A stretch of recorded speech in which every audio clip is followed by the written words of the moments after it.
Let's share my screen. Yeah, I'm thinking you might have to walk through that. Yeah. All right, let's do that. So we are here on screen sharing. You should see my screen. Not yet. There we go. Yeah, it's coming in. There we go. All Brilliant. right. All right. So you're here normally. And what we want to do now is to have the base project that we will use today with all the instructions and everything that you need to go through this workshop. So what we're gonna do, first of all, before even going to the next slide, please copy that group name, the one that you have here. It will be very helpful for the next step. So just copy my test group plus the ID that you have at the end of my test group. This will be helpful for the next step. So now that you have copied this test group, please go on this this URL. If you are lazy, just go to tinyurl/EMEA and maybe someone has already copied that in the chat. Well, let me open the chat. All right. So if you go there, you will reach a project, which is Tanuki Racing. Let me do that with you. Maybe it will be easier. Come on. All right, so here we are. If you go to EMEA, let's zoom in a little bit. Everybody should see now. The next thing that we want to do once we are here on that project is to fork the project. So you will see a fork button on the upper right corner. Let me have a view that should be easier to follow. That one should work. Please let me know if it's too small on the right, but I will follow the instruction on the left side of my screen. So in the Tanuki Racing project, just click on the fork button. All right. And then you will need to paste the name that I just asked you to copy here in the namespace where you want to go. Oops, mine is not copied. I've not copied mine. Never mind. My group test. Hey, come on. My group. I can't find mine. Never mind. Don't worry about that. Just copy, just paste, sorry, the your namespace here, and then click on fork projects. All right. This will create a new project for you in your own group, the one that you have just created with the in the previous stages with gems. So if I go there, let me move back to my group. Once you have forked your project, you will see that. You will see a Tanuki Racing project in your own group. Okay, and what we want to do now is to remove the fork relationship. Okay, so your project will be isolated and won't have any relationship back to the original one that you have just copied. To do so, we are going in the settings of the projects. So this is on the left menu. Let's go to settings, then general. All right, and once you're in the general here, let's go to the bottom, and you've got an advanced section here at the bottom of the general settings.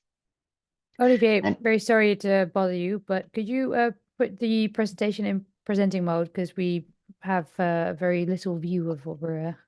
Sorry, but I thought I was sharing my screen. I was. You're sharing your screen. It's just that we only see the a third of the. Exactly, yeah, but I was expecting to share the whole screen with the instruction on the left of the actual presentation. If you go to slideshow, that little drop down, you can just do presenter mode. It will go full screen. Yeah, but I was expecting to present that. Normally, okay, you should see the Tanuki Racing project on the left and the instruction on the right. Yeah, could you then still do the if you click next to slideshow? No, go back. Not Sorry. That one. Happening live, folks. Click on the drop down and presenter view. Yeah, Yeah, and then just like remove that. Yeah, exactly. Fantastic. Okay, thank you. All right. Is it better then? All right. So normally we are here on that screen, and we said here in the project, this is my project on the left. I'm going to the settings, then general. All right. At the bottom of the general settings, I have an advanced sections. And if I expand that section, I can find a remove fork relationship. I've just clicked it while I was off screen, so I don't have it anymore. But if you click on that remove fork relationship button, it will simply remove the fork relationship and you are good to go then. So if you can do like you have done for James, just add a thumbs up when you're good to go, when you have removed your fork relationship and everything is working for you. So we can move ahead, because if you keep that fork relationship, it will be problematic later. So we've got someone there who can't see the settings. So I think. Yeah. Philip, are you on the,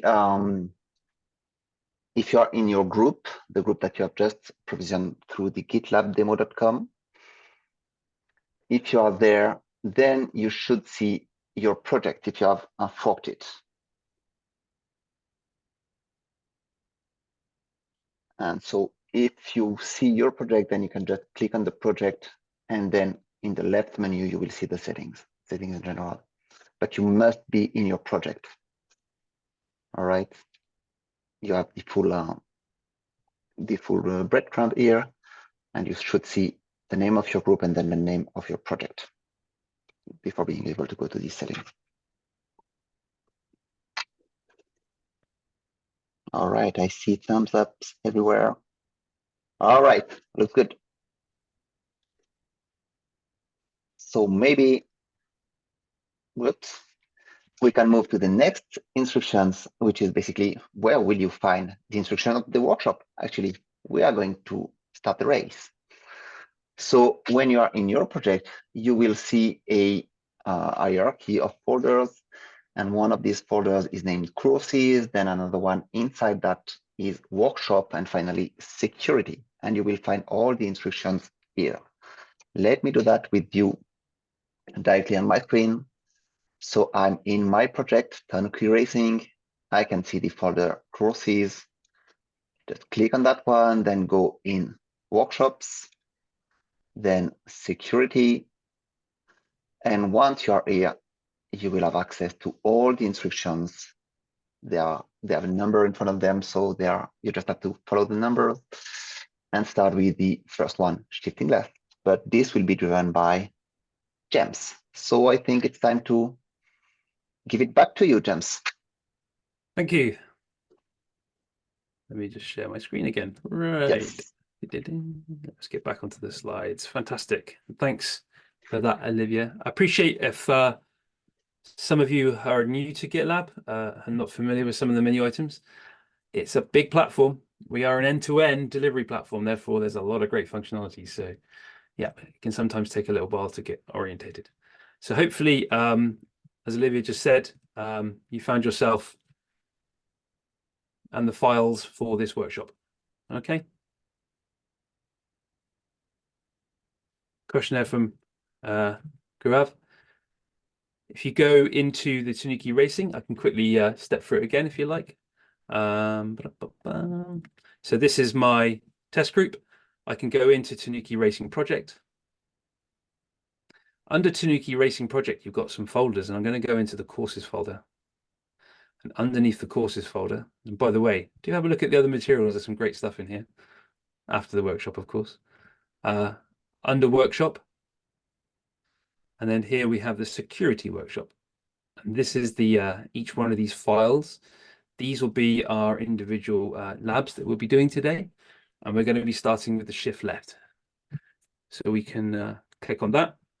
And we'll come to this in a bit. Okay, no worries.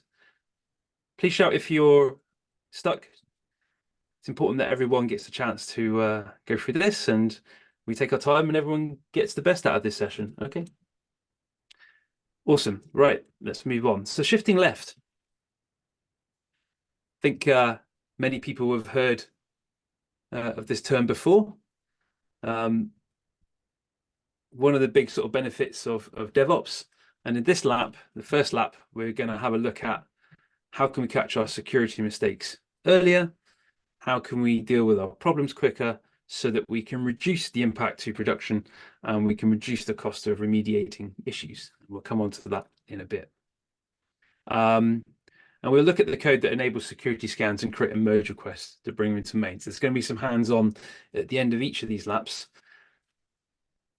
So shifting left, and just to bring it into picture, imagine you managed to buy yourself your dream home property. It's an exciting location, cliff top with sea views. Unfortunately, when you purchased the property, you didn't realize that the land was unstable. No checks were made. And the price seemed too good to be true. So it seems. Of course, you move into the house, and a year or so later, disaster strikes. The land falls away, the house is destroyed, and you're left with a big old mess and a problem. Now, very extreme story, and hats off to Olivier for the flaming house picture. We love that one. It brightens up the afternoon. Hindsight is always wisdom. And of course, if only they had done their background work and the checks before purchasing the house, right? What we talk about here is how can we avoid problems earlier? How can we solve the problems sooner rather than when it's too late? And of course, what this means to us in the software world is if you're solving a bug or a defect in production, it's going to cost you a lot more, and not necessarily in terms of time, but also possibly revenue and also impact to your brand. So yeah, shifting left is a major part of Agile and DevOps software development. And of course, using CI/CD and the scanning tools is a part of that. GitLab is the single platform for DevSecOps. It's been developed to bring together the different stages of a delivery pipeline. And with the platform, we're able to manage threat vectors. We're able to secure the software chain, supply chain. We can enforce, so we can adhere to compliance requirements. We give you visibility on each stage of the delivery as well. And with the enterprise features, we can give you system-wide governance to ensure that tools and pipelines are actually being executed and not being bypassed. This makes the platform very suitable for many enterprises looking to accelerate and move forward in their capabilities. Now, as many might know, the cost of remediation is pretty much proportional the closer you get to production. National Institute of Standards Technology, NIST, have produced many papers on this. In fact, you can see the US government as well, very active on promoting better software practices. But here we're indicating that the average cost of bugs, and cost of man hours is absolutely huge. And the closer you get to production, the more that cost is. So it makes complete sense. And just a little bit of background here, something about the Toyota production system. When software and DevOps became, or we started to accelerate with DevOps back in the sort of late 2000s, we started to look at manufacturing. And actually, the rejection of faulty materials early in the process saves time and money further down the chain.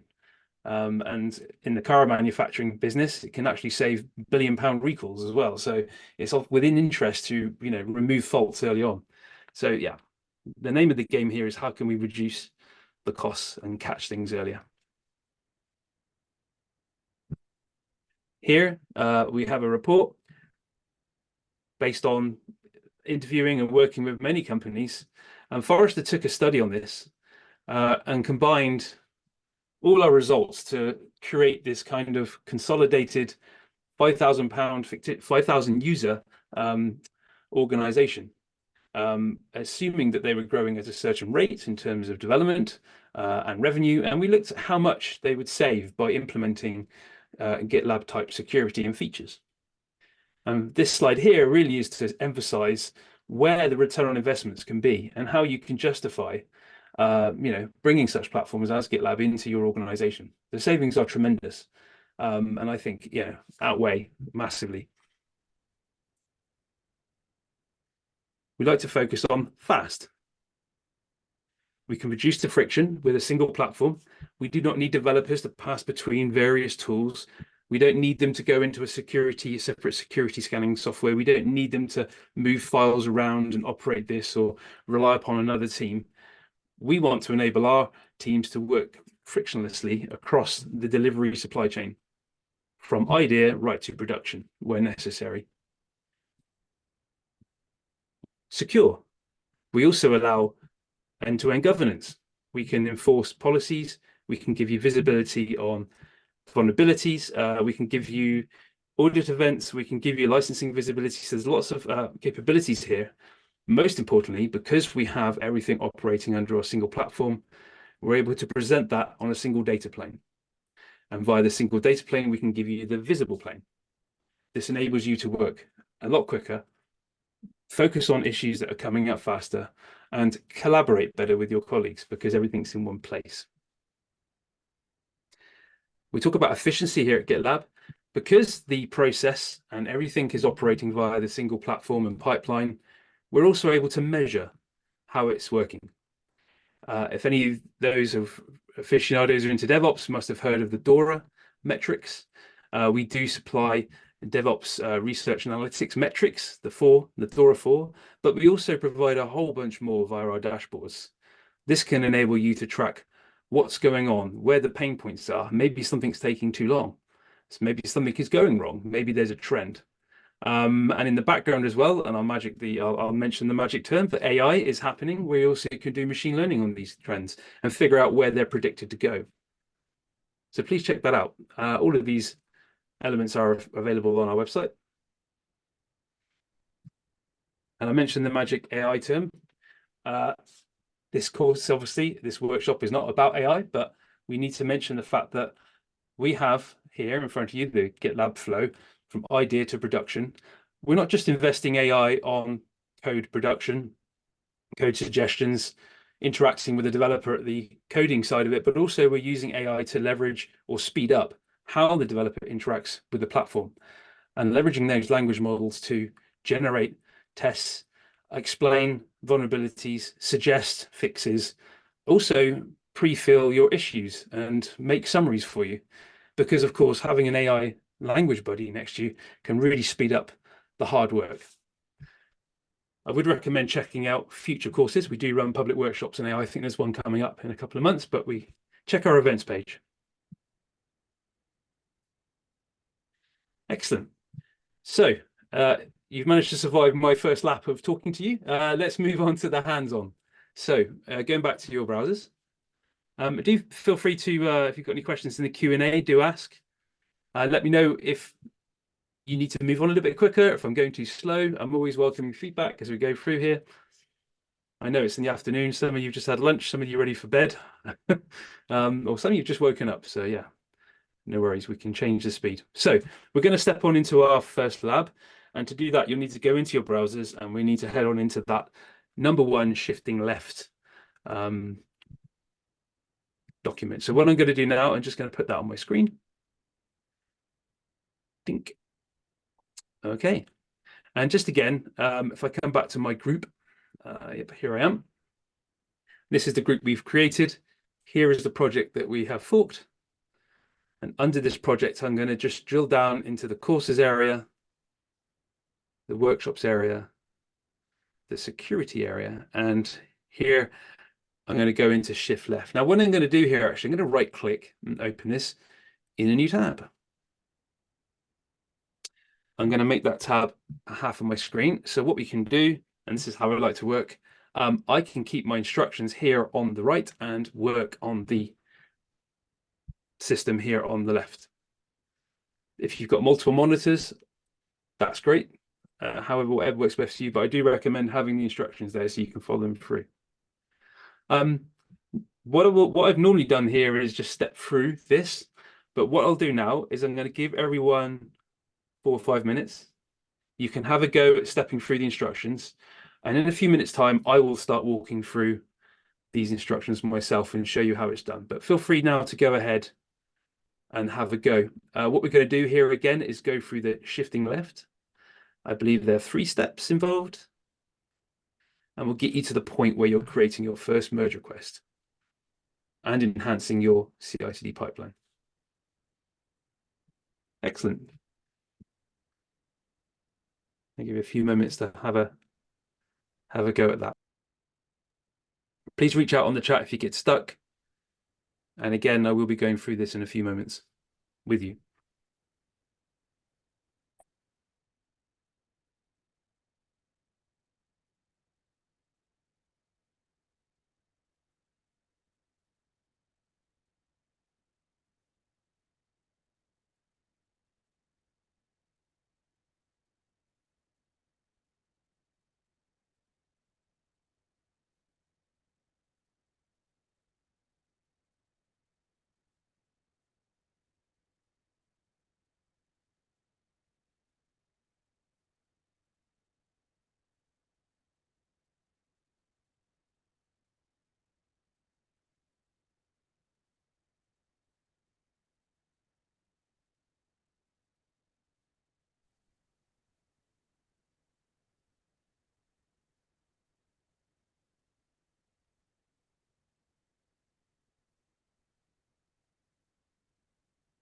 Don't worry if you make a mistake or get lost, we can pick that up, make sure we get you back on the track, right?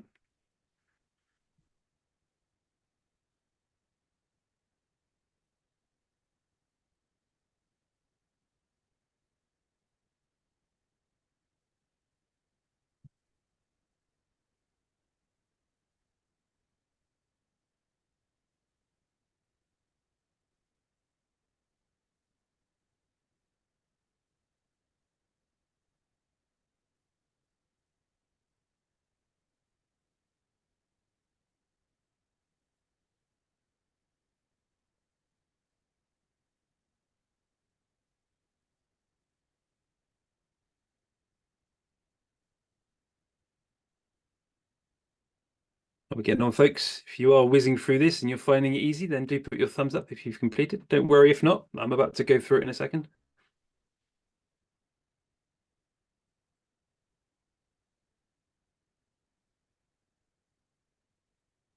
Awesome.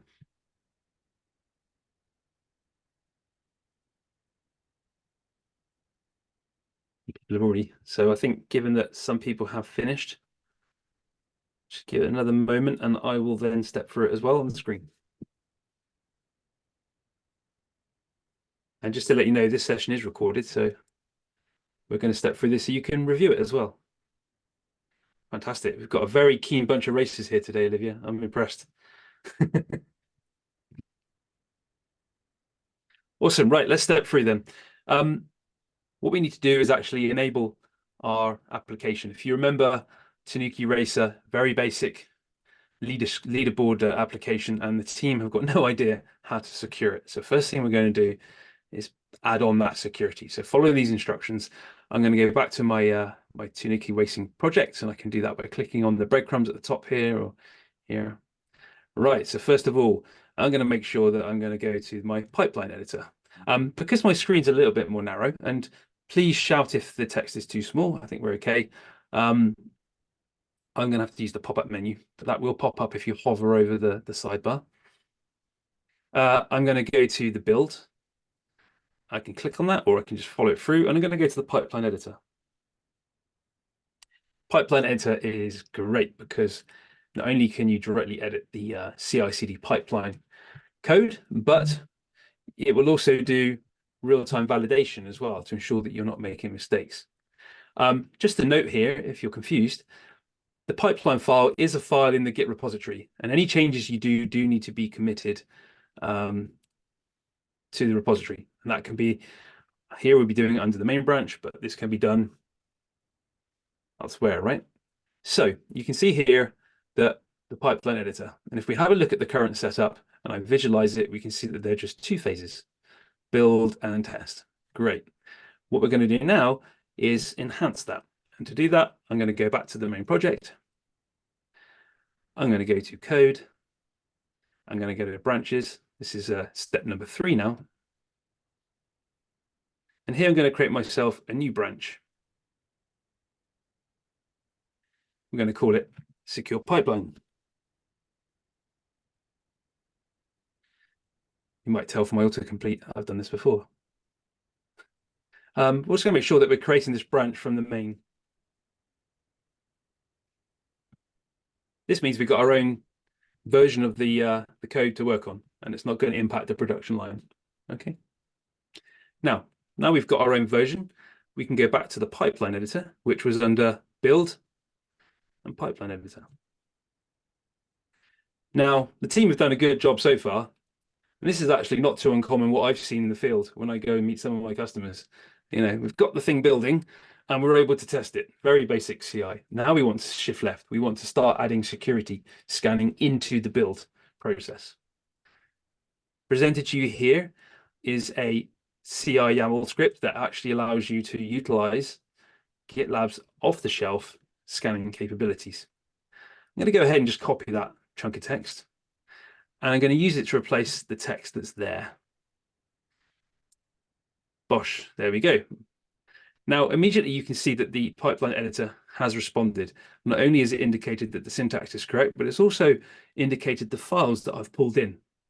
You can actually click on these and it will make a new window and show you what's inside these files. But that's not what we're going to do here.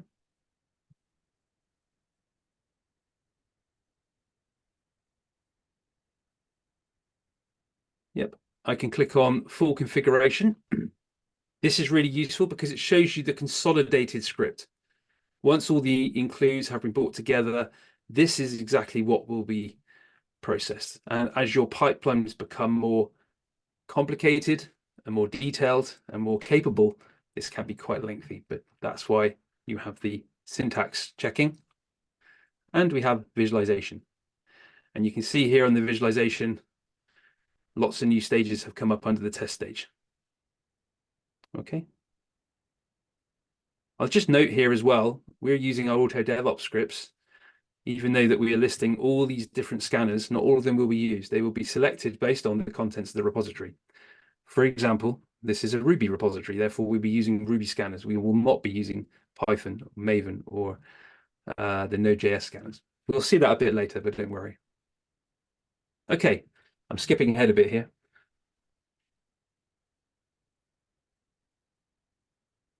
Yep. Now I'm going to do number 6. So I'm going to go back to the edit screen again. Awesome.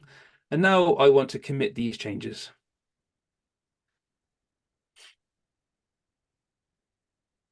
Yep. Also very important here. When you include, we do run an advanced CI/CD course where you can look at more detail about how to write these scripts and best practices. It is possible to override variables. So the SAS script that's been imported, this one here, has got a variable in there. We're overriding it. We're setting a deeper max depth. This is the search depth. I'm going to go ahead and commit that.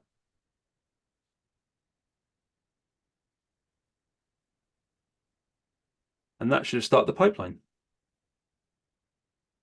Next step. While the pipeline's running, we can explore a little bit about Chat Duo. Now, if any of you have not seen it yet, in your lab environment and for the 2 weeks where you've got it available, you will also have access to our AI features. If I come into here, you can see we have the Chat Duo chat. So under the side menu, under help, you can access Duo. Just going to make the screen a little bit bigger. And we can interact with Duo. Duo, this particular interface or Chat Duo is trained on all of our documentation and also has access to code modeling languages as well. So we can interact with Chat Duo on a number of levels. But just for the sake of today, and just to show you, I can ask it what security features GitLab might have. And Duo in the background will go off and interrogate and talk to our AI backends and give you an answer. And as you can see here, it's streaming back to me a comprehensive answer. And also it's providing me links so I can get more information. We certainly encourage you to use Duo in the background if you have any initial questions. Give it a spin, see what it can do for you. Awesome. Again, for the rest of the workshop, feel free to interact with the chatbot. It's very useful. Maybe even pop it up into a separate window. Right, so we've got ourselves a new branch. We've got ourselves our new secure pipeline, and it's running. I'm going to just close Duo for a moment. Yep, and now we're going to go ahead and create a merge request. Now, for those not familiar in GitLab, a merge request is when we take a Git branch and we want to merge that branch into another branch. And in this case, we're going to be merging it into the main branch. Different products have it under a different name, but basically we're doing a Git merge. Okay, so to do this, I'm going to go through to the code. I'm going to go through to branches.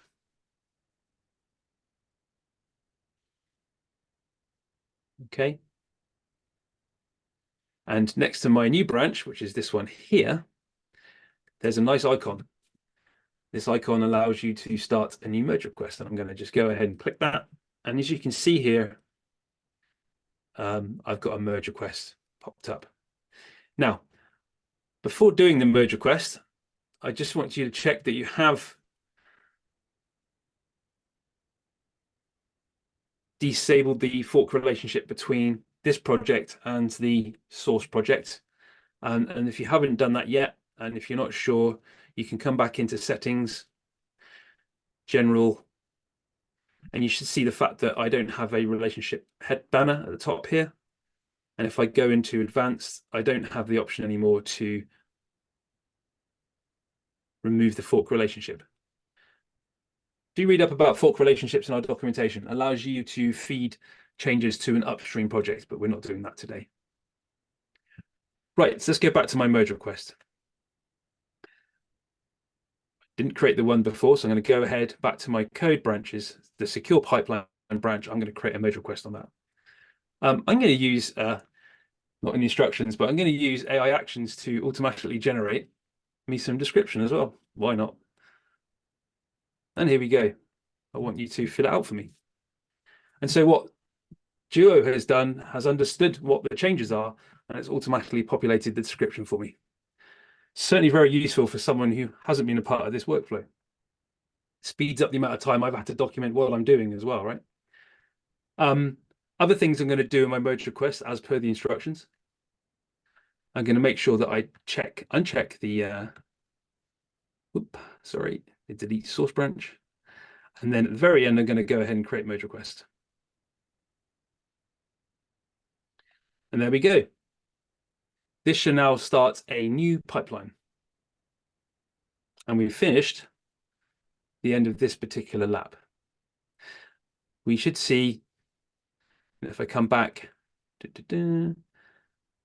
here and I go into pipelines, on the side menu, if I go into build and pipelines, you can see that my original pipelines run. And if I come under code and I go to merge request, you can see that we've created this brand new merge request. And if I click on that, we have our lovely merge request screen with the information that the last pipeline has successfully passed, and the fact that now this merge request is starting to take the details. We're going to drill into that a bit more in detail. Awesome. I think at this stage, we've earned ourselves a pit stop. If I've gone too fast, if you're stuck, please shout out. I'll be happy to go through anything, but let's grab a 5-minute breather. I'm certainly going to refill my tank with some coffee, and we'll come back in 5 minutes. So what I'll do is I'll start the timer and we'll come back in 5 minutes, but please feel free to interact on the Q&A.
Awesome. I'm seeing a couple of good questions coming in.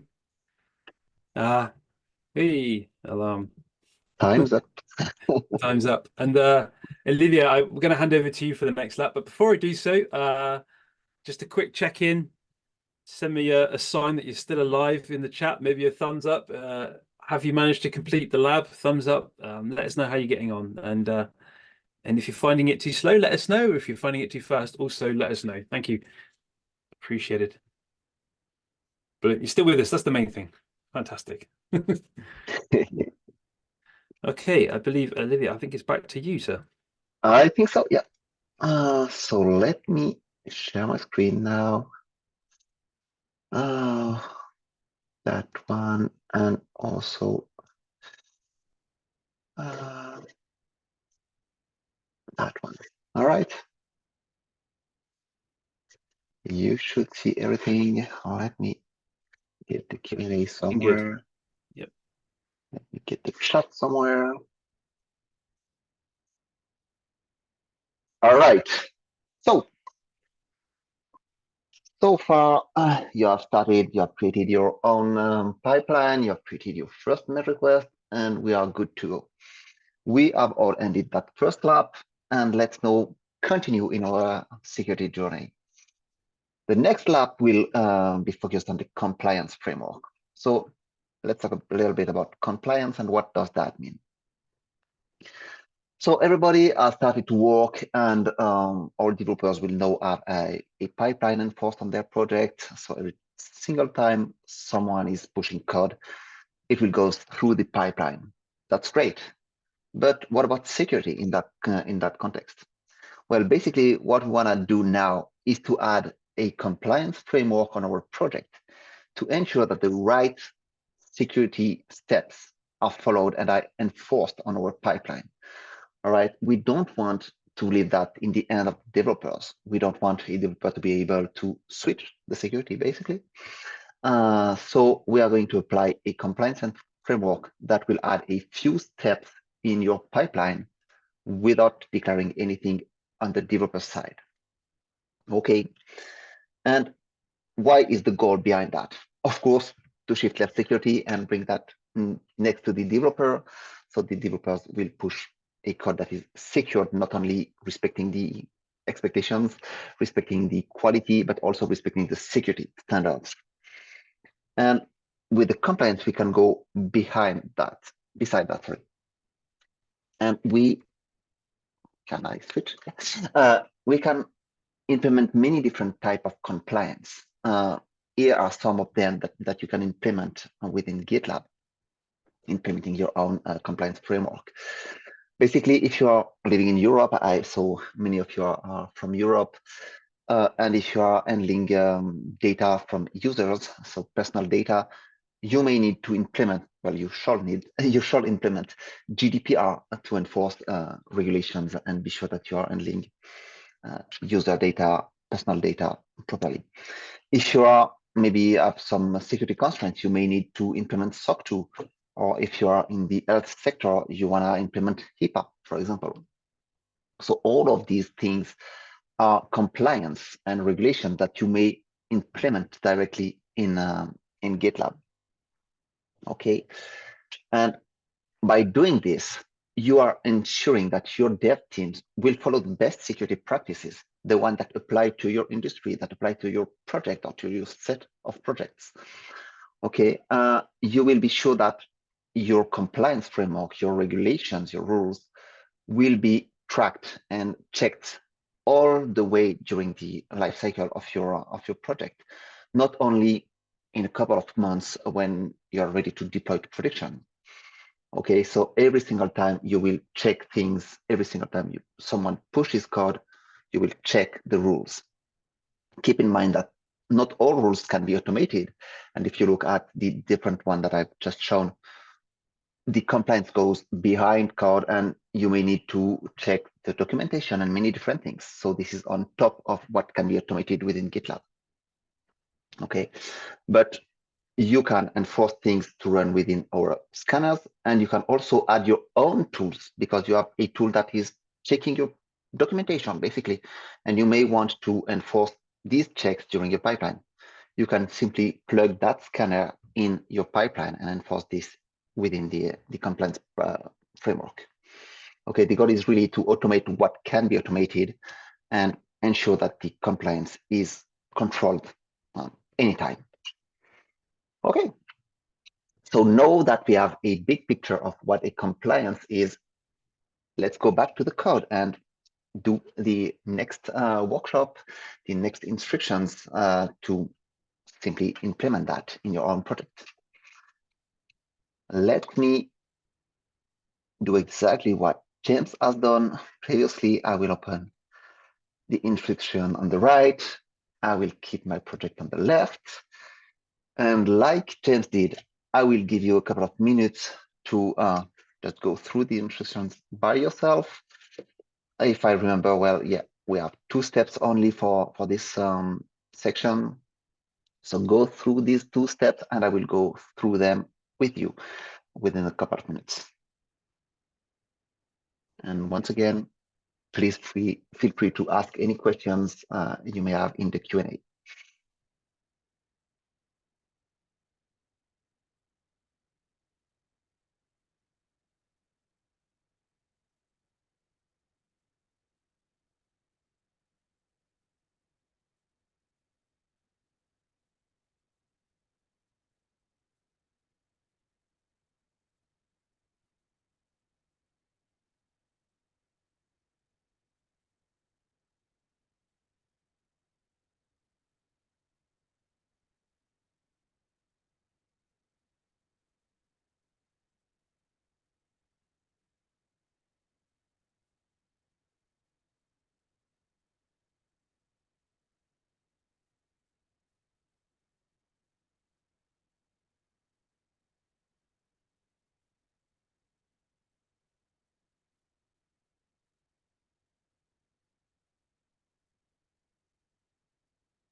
All right, let's go back.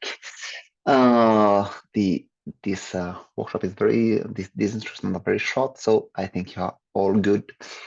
Let's go through them together. So what we want to do now is to add a compliance framework. The idea is not to write that compliance framework by ourselves, but just to use an existing one provided by Logan, by the way, who's on the call. So first step, let's have a look at that compliance framework that we want to apply. I will open that in a new tab here to have a look at it. Let's open it here. All right. So what we see here is that we define 4 stages, one which is .pre, build, test, and .post. All right. And then I've got 2 specific jobs, which are compliance job and finish job. One is running in the pre stage. The other one is running this post stage. As you can see, we are not doing add things here. We are just echoing a message to say that we are running the pipeline, the compliance framework. What you want to do here is on you, basically, and it really depends on your industry and the compliance framework that you want to apply. Okay. The most important thing in this compliance framework here and its definition, well, I would say the 2 most important things are, first, as you can see, this is a YAML file exactly the same structure as the one that you have already implemented with James earlier. So this is basically a pipeline. You have the exact same keywords and things. So this is very identical. Okay. And then another important thing is the include section here. This is the step number 4 here. The include here says, I want to include the pipeline from the project where I'm applying this compliance framework. Okay, if you do not add that include section, you will simply overwrite the pipeline from your projects. This might be something that you want to do, by the way, but here we don't want to overwrite things. We just want to add some jobs actually, and 2 stages, the pre and post stages. Okay. And maybe you want to have a look at that dot specific. You have seen that dot instruction here. Dot means that it doesn't mean to be defined. It doesn't need to be defined to be executed. All right. So now that we have seen that compliance framework, we can close that and go back to our project, which is here. And what we want to do now is to apply that compliance framework to our project. This is done through the general settings, the same one where you remove the fork relationship. So let's go here to settings, general. And if we scroll down here, we've got a compliance framework section. We can expand that and choose the framework we want to apply. The one we want to apply is Tanuki Racing CF. So let's find Tanuki Racing Compliance Framework and just click on Save.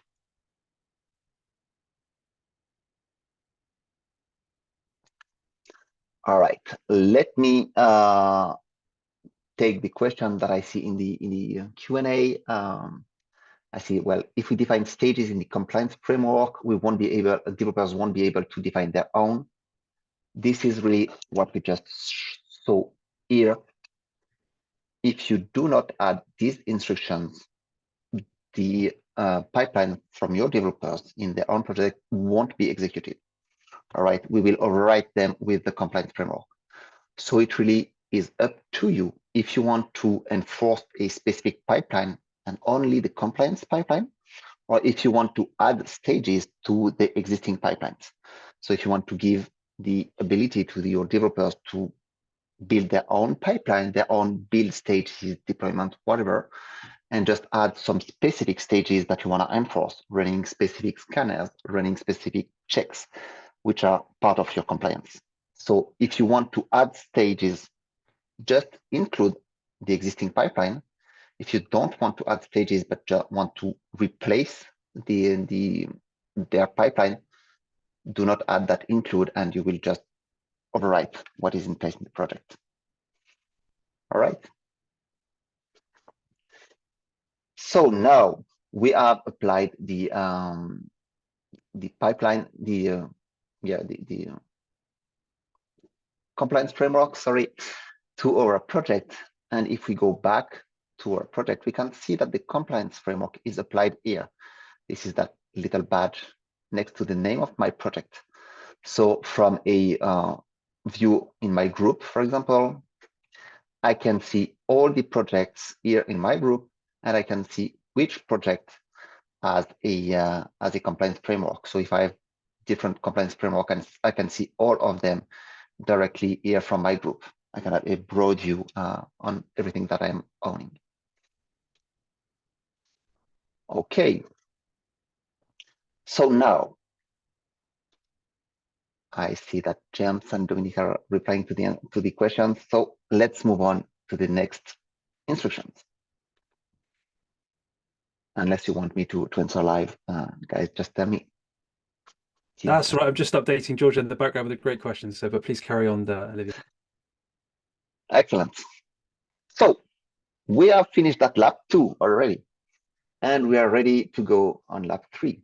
We are going to pass the result because that's great. We have added a compliance framework. We have a pipeline running, but it's useless unless you look at the results.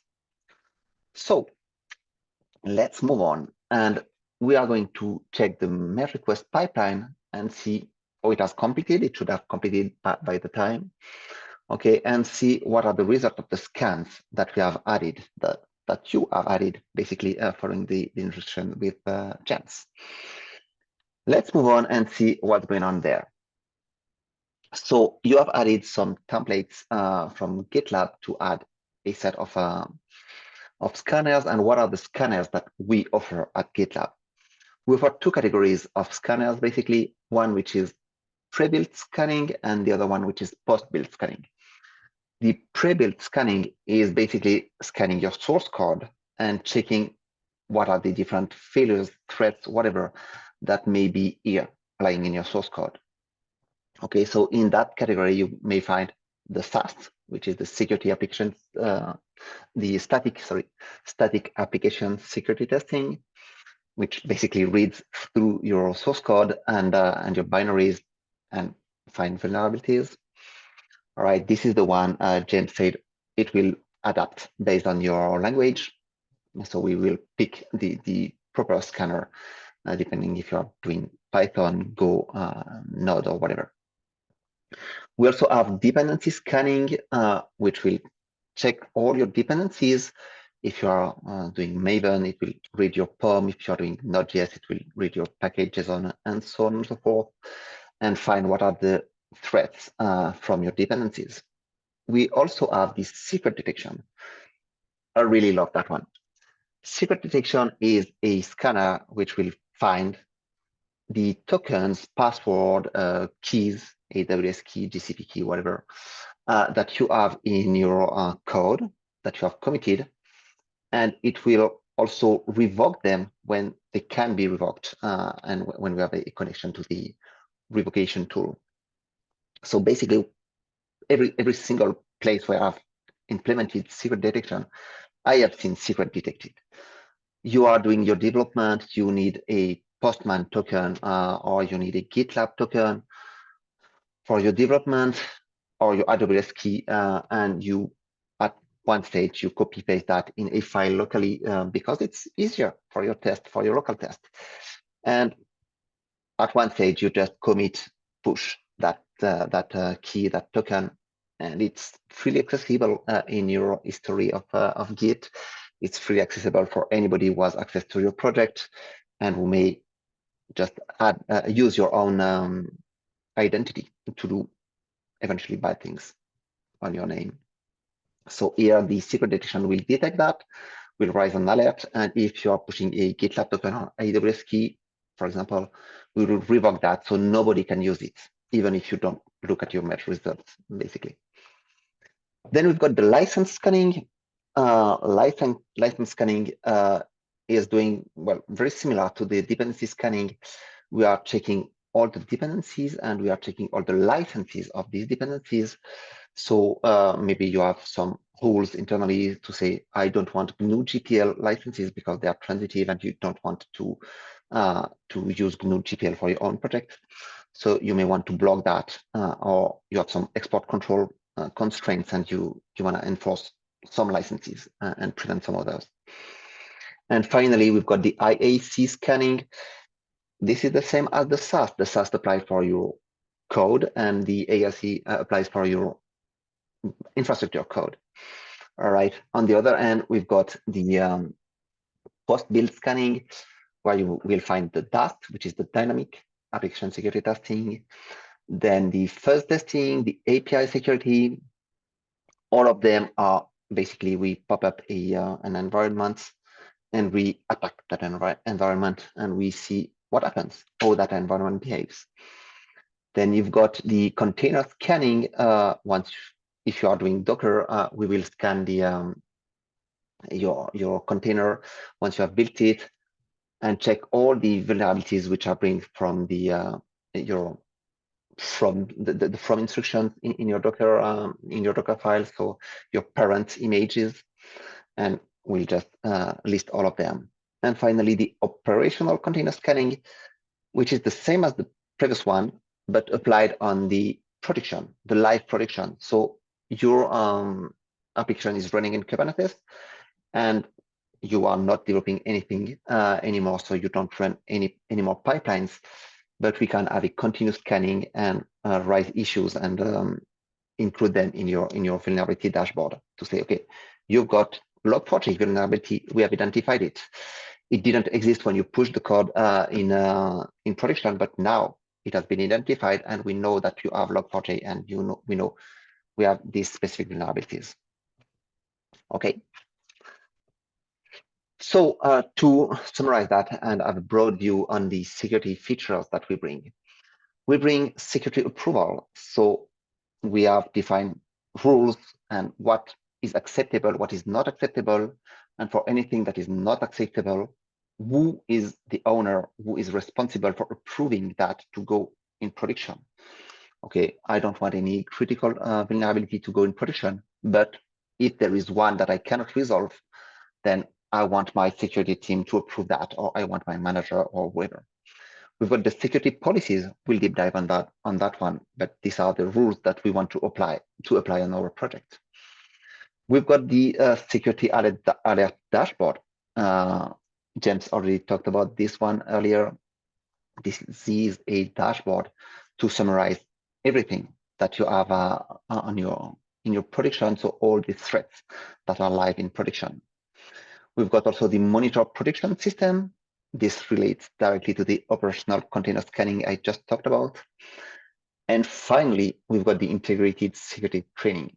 This one, well, if you have ever done a training in your life, and you have certainly done, you know that when you learn something, you spend 2, 3, 4, 5 days learning something. And after 2 weeks, you already have forgot maybe 60 or 80% of what you've learned. Here with the integrated security training, you are learning on the go and you are learning in context. So I'm facing a SQL injection. Okay, I will learn what is a SQL injection, or I can exploit it, or I can fix it. But because I am doing some SQL things, SQL queries and so on and so forth, this is in my context, and I can learn and remind this, and I will not forget that in 2 weeks, not even in 2 months. Okay, so this is really to be very efficient in your learning. I said we are going to talk about policies. So what are policies? We basically at GitLab have 2 kinds of policies. The first one is the scan result. Scan result is what do I want to do based on the result of my scanners. So I have identified a vulnerability with my SAS scanner, for example. What do I want to do? Do I want a specific approval? Do I want to do anything? All right, so these are the rules and the actions I want to enforce. The other policy is the scan execution. This one is, well, not the opposite, but it comes prior to the result. It says when I'm pushing code, I want this specific scanner to be executed, or I want this specific scanner to run every 3 weeks or every night or whatever. Okay, this is a rule to set what are the conditions to run that specific scanner. All right, so it might come on top of your compliance framework, for example, that we have defined in the previous lab. Okay, so if we are good to go, let's move on to the policy management. What can we do with the policies? We can define rules and policies to match a specific compliance framework and some specific controls. So with the policy management, we can handle the user access. We can handle the separation of duties to be sure that some people are responsible for defining and accepting what goes in production, and some are responsible for development, for example. We can handle the access control, the compliance settings we already talked about. We can protect some branches. We can do some inventory credential as well. And finally, we can have some approval rules on your merge request. These are the most important from my point of view in your developer workflow, because you are saying, okay, I don't want a developer or an ops to be able to merge the code and then go in production without these specific approvals. So this really is your gates before going to production. If that's all good, I think we can move on and start the third lab and start reading the instructions in the, well, in the folder you already know. Let's open that. Oops. Hey, come on. Up.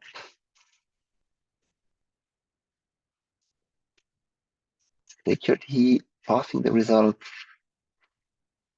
Okay, there is much more steps than we used to have previously, but like always, I will give you a few minutes to go through all of them, and then we'll go through together.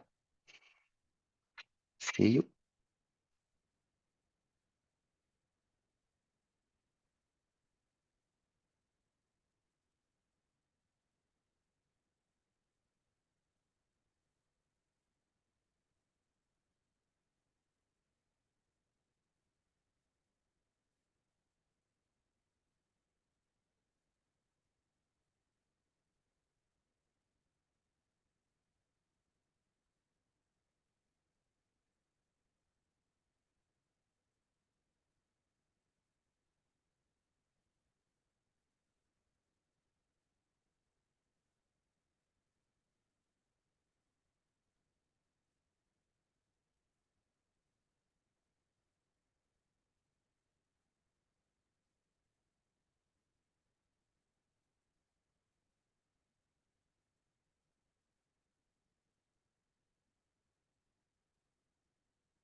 Okay, I think people are starting to reach the end of these instructions. Before we go through these instructions, let me first answer a few questions that we have in the Q&A. And James, feel free to, James, Domi and Gabriela as well, feel free to jump in if you want to complete what No I'm worries. saying. Question is, do we have policies out of the box for security standards, such as not allowing any flow results that are part of the OWASP top 10 or a particular CV? Yes, we do. Yes, we do. Actually, we cover all the top 10 OWASP using our different scanners. You will find all the security flows that are in the top 10 OWASP. We do not filter on specific OWASP. We have a vision that everything is important, and then it's up to you to say, okay, maybe that one doesn't apply to my specific case, so you can dismiss it. But based at the basis, we just cover all the security threats. We are improving our security rules on the way from one version to the next one. Yes, you will have a coverage for this. Well, I think the same stands for the next question. We cover SCA and we rank the vulnerabilities from very low to critical. It relates more or less to the CVSS scores, and we show the CVS scores in the result when there is one. Not all vulnerabilities are related to CVSS. Not all of them have a CVSS score, so we don't rely only on CVSS. So this is why we have the ranking from very low to critical. And then finally, can we prevent developers from easily dismissing any findings? Everything is tracked in GitLab. So you've got the audit, and then you will find who has approved what. And if you do not add your developers as an approver, you won't be able to approve the threat and the state of his merge request or their merge request, sorry. Yes, you will prevent someone to go through the security gates without the right approval, just setting this approval. Okay, so if we are good with that, let's go through the different instructions we have here. What we want to do now is to take a look at the result of our pipeline for that specific merge request that we have created a couple of minutes ago, which has generated some security reports. So step one, we'll use the left-hand navigation menu to go back to our merge request and click on the one that we have just created. I will do that live. Here I can go on code merge request to see the list. Oops, I'm not at the right place. Where is my project? I don't think I'm in the good group. Sorry about that. Yeah, you're in the labs and lens area. Yes. This is not there. Here. Sorry about that. Okay, let's do that from the proper place. So I'm on my project here. I'm going to code merge request. Thank you, James, by the way. And so I've got my merge request here. I can just click on that. Okay. Right below the approval section, we can see that our code quality, license compliance, and security scanning templates that we've included have generated full security reports unique for this branch, okay, for us to view. And these reports are generated for every single commit. So this is what we see here, these three widgets. I can unfold them to see what are the different licenses that have been detected for the source branch. Okay, I can see that I've got 5 of them: BSD23, MIT, Ruby, and an unknown one. Okay, so maybe I want to have a deeper look on that one if I am in the legal team to be sure that even if it's unknown, it complies with our regulation. And I've got here the security scanning, which is the one that we want to have a look now. So in the security scanning sections, you may click on any of the critical or high vulnerability. Let's go there in the container scanning section. Sorry. First one. Okay, and so from this view, we can see exactly where it occurred in the code and what are the risks. Okay, so I know this is linked to that specific image, okay, that I pulled in my Docker image. I know the description. I can have some more information with the links which are here. I can go and have a deeper look. These are all the places where this vulnerability has been identified and which are giving more details on it. This is the identifier in the NVD. And finally, I've got here a solution. Okay, we don't only show you that there is a problem, we also give you a solution when there is one which is available. And the solution here is quite easy. You have to upgrade the libaom to 100 errata 13 deb 11u in your vulnerable packages. Okay, so I know exactly what I can do from there. Okay, but maybe here we feel that this one is not risky. Okay, and we want to dismiss that. So I will click on that dismiss vulnerability here. I will add a comment. This cannot be exploited in our environment. All right. So for me, it's not applicable, and I will just confirm that dismissal. Okay. Next, we will want to scroll down and merge our code at the bottom of the merge request. So I will just click here on that merge button. All right, which will merge the code back to the main branch, the default branch, and it will automatically trigger a pipeline there. Okay. Once merged, use the left-hand navigation menu to click through the build pipelines and click into the most recently kicked off pipeline. Let's do that together. Build pipelines. What's in here? Okay, I can see that I've got 4 stages, and I can click, for example, on my name here. I can see my compliance framework, which has been applied with the pre-stage, the post-stage, and then the 2 stages that you have defined earlier previously in the lab 1. Okay.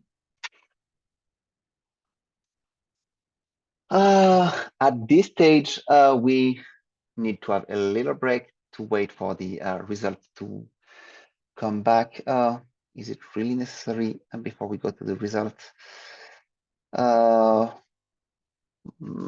a while for the pipeline to run, I think, Olivier. So it's a good chance to stretch legs. Yeah. Yes, I need that because otherwise we won't have the result in the vulnerability report here that we want to see. A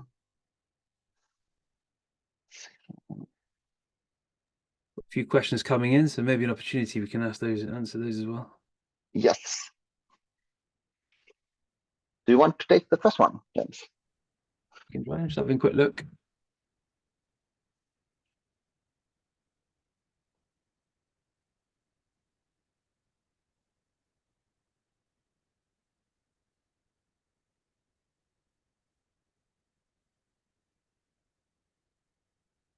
So Michael's asking a question about automatically updating POM XML file with a library change. Auto merge request to say. Yes, there is that feature. Yeah. Yep. Go ahead. Yep. And that feature is documented, isn't it? I think we've got that in our. So the question is, can we automatically create a merge request with the fix when we've identified a vulnerability and when there is an obvious solution for that? Yeah. So yes, we can.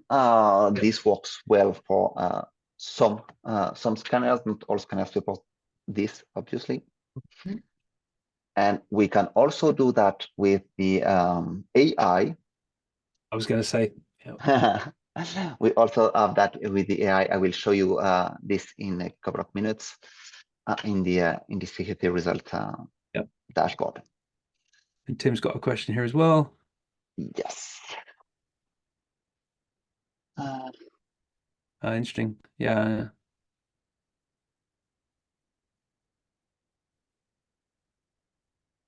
So there's more about container scanning, I believe. And of course, I mean, I would definitely recommend keeping your base image in its own repository and triaging vulnerabilities relative to the base image in that repository. But when you include that into other, as a part of other projects, agreed, you will get flagged up the same vulnerabilities. However, theoretically moving forwards, once they've been acknowledged or dismissed, you won't see them again. So it's only the deltas that will appear. Exactly. Yeah. Hope that answers the question. I think, yeah. Yeah. All right. So maybe you all have the pipeline fully executed now because we are, I started it after you. So normally I'm running the very last one. Let's see where it is. Still a couple of seconds to go. Let me open another. Let me open another project to show you the AI feature while my pipeline is running. So we said, yeah, we have some ability to auto create a merge request with a fix when there is a fix available for some type of scanners. And also, if we go here in the vulnerability report, which shows the state of your production environment. Okay, if I filter here on the SAST and I open a specific vulnerability, I can see, sorry, that I've got two AI features. The AI features are very easy to identify in GitLab.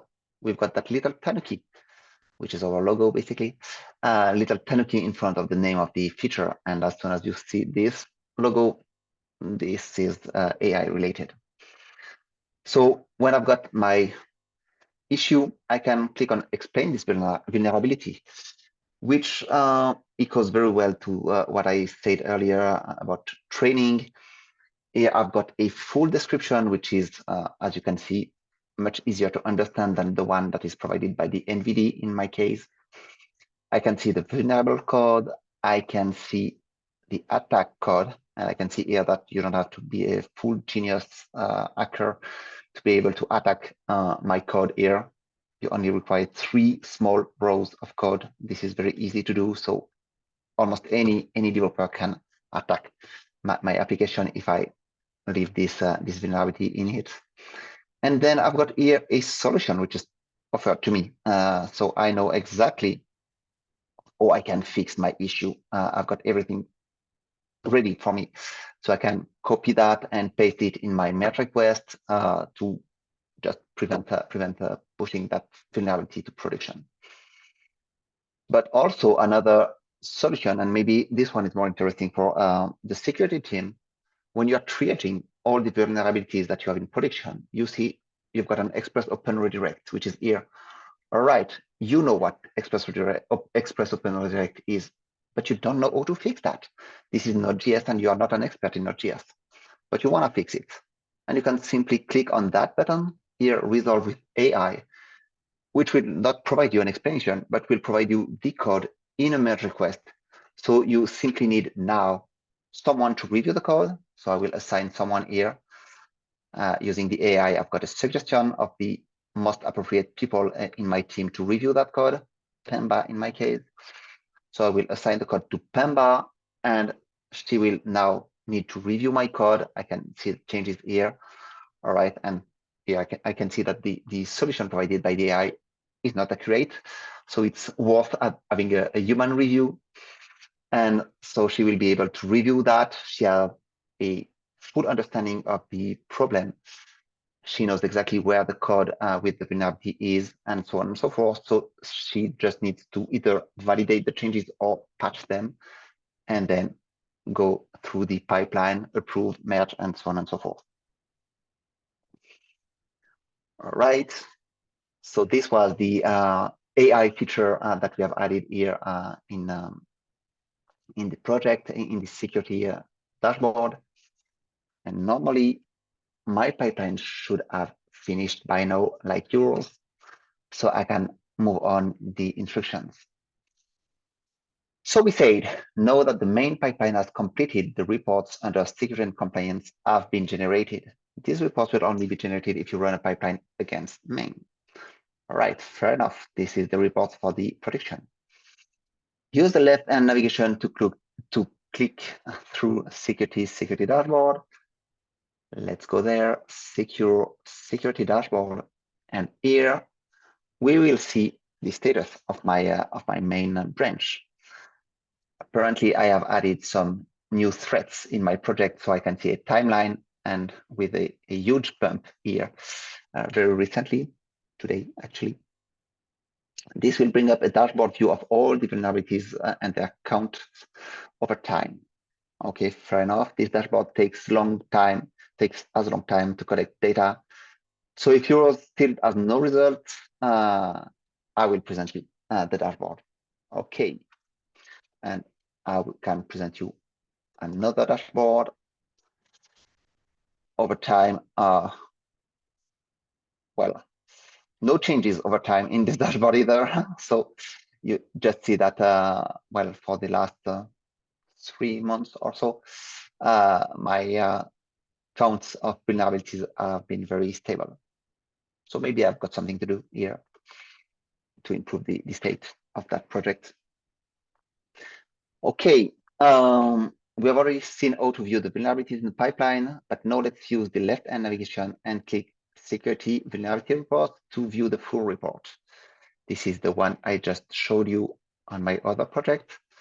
So this vulnerability report shows me all the vulnerabilities that I have in productions, sorted by criticality, and then I can sort the list by severity, by the tool that I have identified the vulnerability, and so on and so forth. All right, so let's first change all tools under the tool section to just filter on SAST. All right, then we can click on any of the SAST vulnerabilities shown. Let's click on the first one. Let's be easy. Okay. All right, and inside the vulnerability, we will click explain this vulnerability. This is what I've just shown earlier. So this is the AI feature, which explains the vulnerability and how to mitigate, how to fix it. Okay, this one is very, very easy to fix. You just have to set a flag to false. Okay, this will result in a pop-up appearing on the right-hand side. Okay, the explain this vulnerability, this is important. It works currently on the SAST vulnerability. This is why we are doing that filter first. So you will have the explanation for all SAST features, SAST threats. Next, we want to prevent security policies. We want to implement, preventive security policies. So we want to change tool to secret detection. Let's go back to the vulnerability report. Let's change this tool to secret detection. Okay.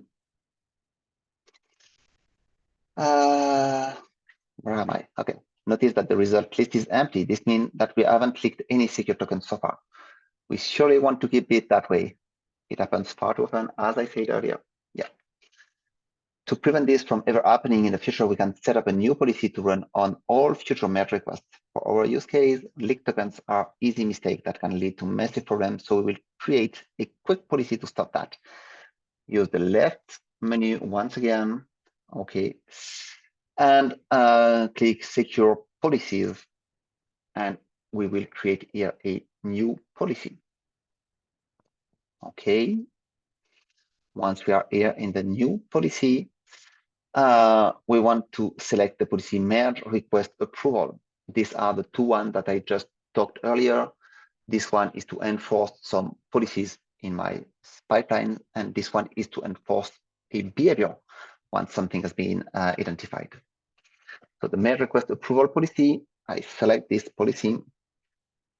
Okay, add a name to the policy, say secret leakage prevention. Okay, and then under rules section, we want to select security scan in the when dropdown, and we want to change all scanners to be secret detections. So in the when dropdown, we want security scan. In the all scanners, we want secret detections. Okay, and we want to run on all protected branch, okay, without exceptions. All right. So we are good to go. We want to end all protected branch to default branch, sorry. All protected to default branch. Okay.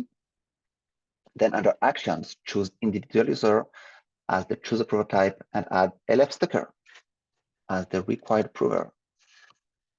Logan, this will be a lot of work on your hands. Individual under actions require one approval. Individual users, LF sticker.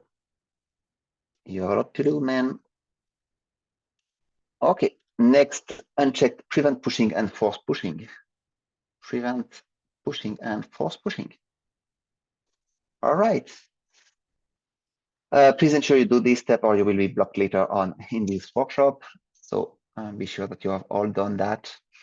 You can edit your policy if it's not already, if you're not sure that you have unchecked that. Okay, last, click configure with a merge request. Okay, on the resulting merge request, I've got my merge request here, which is in another project. So you can ensure the separation of concern and separation of duties here. I've got a new project that has been created for me for all the security policies. Okay, and here I just want to click on merge. Okay. So now the new policy is applied to my application. Okay, lastly, use the breadcrumb at the top of the screen to click back in your group and then in your project. I'm going to my group and then back to my project. All right. Our new secret detection policy will not be enforced with every commit. We said it will run only on the main branch. However, approval mistakes happen, so we are going to set an additional scan execution policy to check for secrets that were mistaken approved daily. Let's do that. Go to secure policies, new policies, and a scan execution policy. Secure policies, new policy, and now we are going to the other one, the scan execution policy. Okay, add a name. Then under the action section, we want to do secret detection. Prevent secrets to be leaked. Okay. In the action, run a secret detection, scan with the following options. Okay. Scroll to the condition section and trigger to schedules. Okay. Change specific protected branch to default branch. Once again, okay. And then select your time zone in Paris. All right. Last click configure with a merge request. So we said it will run at midnight every day.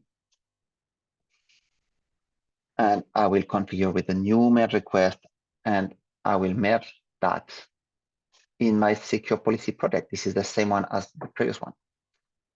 I will just merge that. And we are good to go. I can go back to my group and then again to my project. And the last step that I will conduct today, secret detection in action. Know that we see our scanner result policy working in action for secret detection. From the main page of our project, let's go ahead and click Web IDE in the Edit dropdown list. So when you are here, you can click on Edit Web IDE. The little dot that you see here is your keyboard shortcut. So if you don't want to click twice, you can simply click on push the dot button on your keyboard, and it will also open the Web IDE. This is a shortcut to go faster. Okay, let's click on the CF sample script EKS YAML, CF sample script EKS YAML. Okay, and add a fake AWS token at the end of the list, line 6. Change the description from the name of the IAM role. Okay, line 6, the description here to the name of the IAM role using AWS key. This is what I want to add. The name, blah, blah, blah, with the AWS key. So this is my AWS key. As you can see, this is in a description in a YAML file, and it will, by the way, be identified. Once added, click on the source control button on the left hand and click commit message. Okay. Added AWS key. I will click on commit to main since we are checking things on main. Click the down arrow, sorry. Click the down arrow. Open a new branch. Okay, commit to new branch. Okay. Where am I? Open new branch. Click enter. You want to create a merge request. Enter to confirm. Okay. Leave them key. Okay, I'm confirming. And then here I want to create a merge request. This is the view of the merge request that you have already worked on. So you already know everything in here. We just want to uncheck the delete source branch when merge request is accepted and create merge request. Okay, let's do that. On the merge request, notice that our policy requires approval from LF Stoker and is blocked by our 2 policies before we are able to merge.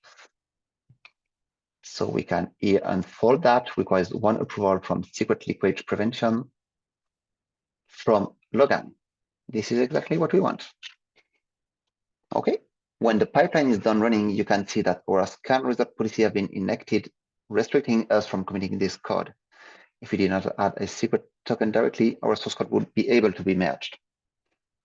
Okay, well, the pipeline should take another 5 minutes. We won't look at it running this time. But if you come back and normally, if you have run through all the steps of the workshop, you should see that, and you should see that you are blocked right now, and you cannot do anything. You cannot merge your merge request to the main. Good segue for a break, maybe, Olivia. We can take a break and come back and have a look at that before we continue with the next laps, as an idea. Maybe a thumbs up in the chat if people would like a quick 5-minute break, just to refresh as we come up to the hour. But do let us know, or if you're happy to continue. Yeah, okay. I see. Yeah, some thumbs up. Thumbs ups coming on. Makes sense. So let me add the 5-minute counter. Thanks, Olivia. Yeah. When we come back, we can have a look at the results, can't we? And move on. Awesome. Exactly. See you in 5 minutes then. Enjoy it.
3, 2, 1, go. Oh.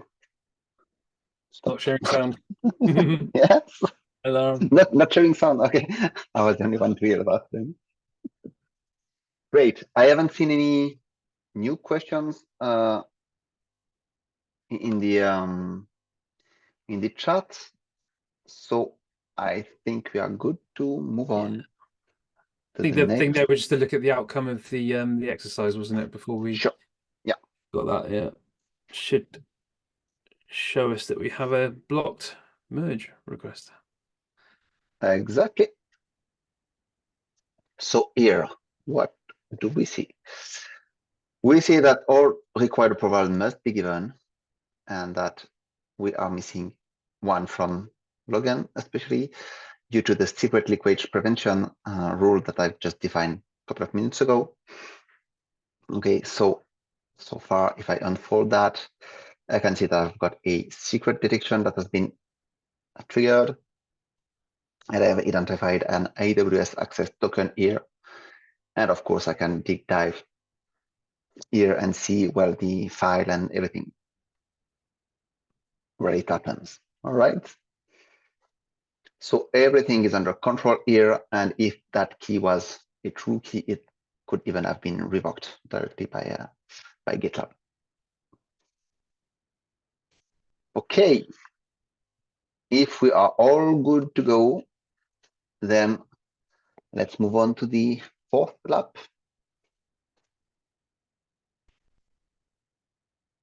Slideshow. Excellent.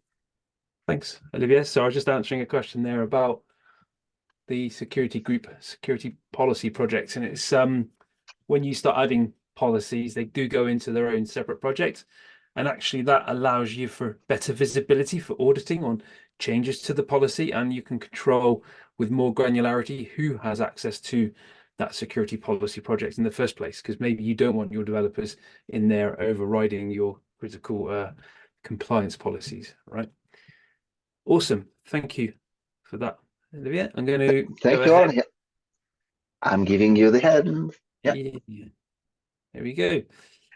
And back to the slides. Well done. You've completed lap 3. And we move now on to lap 4. In lap 3, of course, you went through running your secure pipeline, how to interrogate the results and look at the dashboards and set policies based on the outcomes using our compliance policies and security policies frameworks. Right, next up, we are going to explore quickly about SBOMs and license compliance. Fantastic. So, as many as you know, there are a lot of hacks have been appearing, and over the last couple of years, governments and regulatory bodies have been coming to the situation where they are enforcing that we are securing our supply chains. We've decided that it's within Tanuki Racing's best interest that we have our software bill of material reports ready to go, and that all our auditing paperwork is in good order. This is in case we are actually affected by any future breaches or any software problems. A lot of people will know the Log4j situation, classic supply attack using third-party libraries or components. And if they become vulnerable or have something injected in them, then you've got yourself a supply attack. Quite a few have been making the press, but the result of these hacks has led to many governments, as I said before, having mandatory responses, specifically in critical industries such as automotive and health. We're seeing a lot of our customers now scrambling to put together compliance frameworks to ensure they are securing their supply chains, that they have complete visibility. They know where software's come from, how it was added, and also the component makeup of that, and if those dependencies are secure. We're seeing an ever-ending or an increasing amount of these attacks. Our next exercise is going to have a look at generating SBOM reports, and we're going to see how they're ingested into GitLab as well. And we'll briefly talk about Cyclone DX, which is a lightweight SBOM standard. And I'll put the link. I've got a link for you. I can pop that in there 1 second, here we go. But do head on over to the Cyclone DX website to find out more about the SBOM format. And there's a lot more to it, and there's a lot happening in this space. Cyclone DX, again, was developed by the OWASP community. And GitLab are also investigating SPDX support here. So Cyclone DX and SPDX are the SBOM formats that are currently in use today. So in terms of capability and support of SBOM, these are the sort of list of features that GitLab will support you. We do have off-the-shelf dependency scanning that are able to generate a Cyclone DX compatible SBOM. We are able to ingest those SBOMs for the dashboards. We run the container scanning in pipeline. Sorry, I realized I was off camera. Apologies for that. We also are able to use or integrate with third-party Cyclone DX generators. So if you have some specific type of software or builds that you're doing, you need specialized third-party scanners, then you can use those and integrate them well. And as I answered before, I think in the chat, you know, GitLab is an open source platform. We have a policy of playing well with others, and our interfaces are quite open as well and well documented. So integration of additional tooling is possible if necessary. GitLab's able to ingest these results. We are able to have the dependencies into continual analysis. So when you go and look at the reports, we have the latest vulnerabilities matching those reports. And you can view the SBOMs in the GUI and also download them in JSON format. And there's a lot happening in this space. And in fact, I would think actually even after next month, there's a few more new things coming. So even this slide will be changed the next time you see this course running in public. Very active space. Right, so without further ado, it's a very simple workshop, but we'll move on to lab 4. I'm just going to share my screen again. Here we go. So under the Tanuki Racing repository, if I click on that, and again, if you've got that on your screen, you should be able to go under the courses, the workshops, the security workshop. And we're now going to dive into number 4. What I'll do now is I'll just pause for a moment and allow you to just run through this. We'll give you a couple of minutes to do it in your own time. Nice about my voice in the background distracting you. Give us a thumbs up if you've done that, but in a few minutes, I will also run through these steps with you on the screen. Okay, and feel free to reach out with any questions if you have any.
Excellent. How are we getting on? I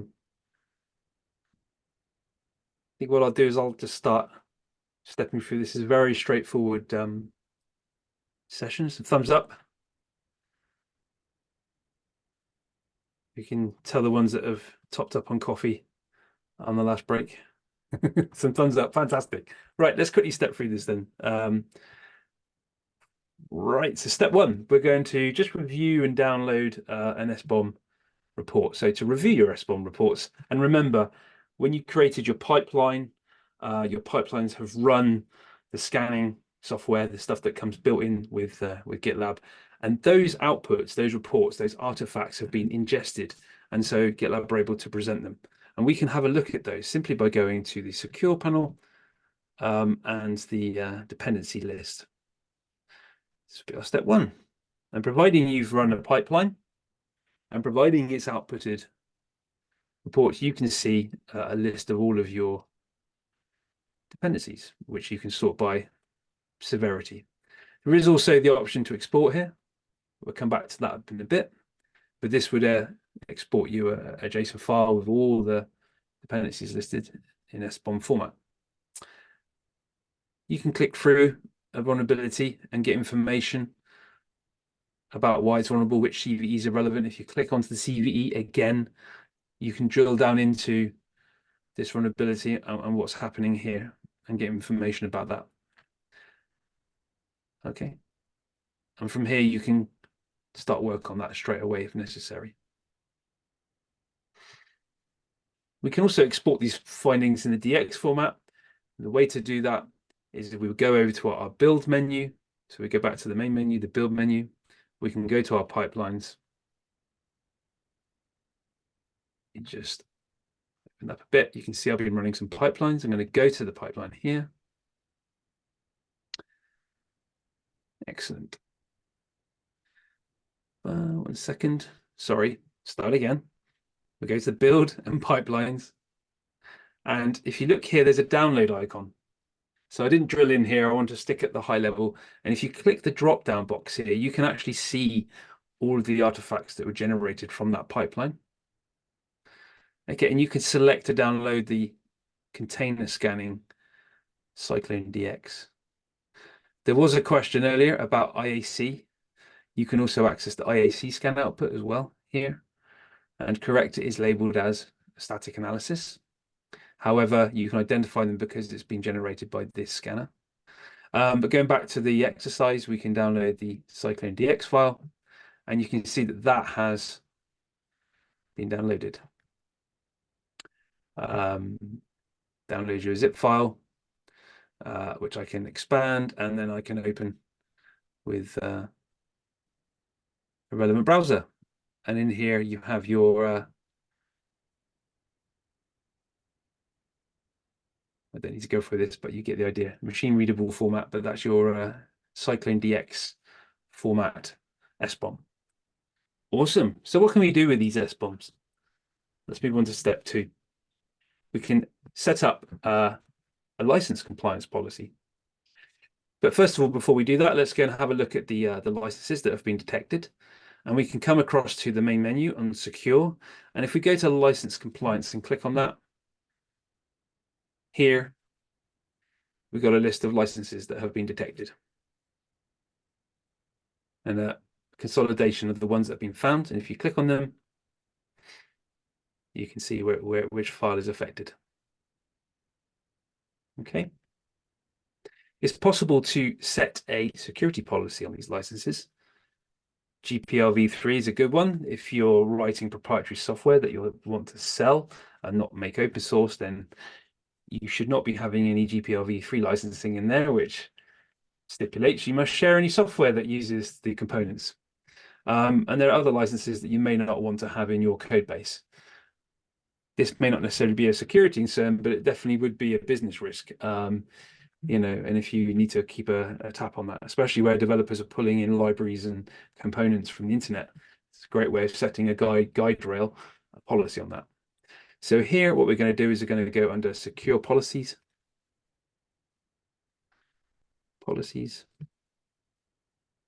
And now we can add a new policy.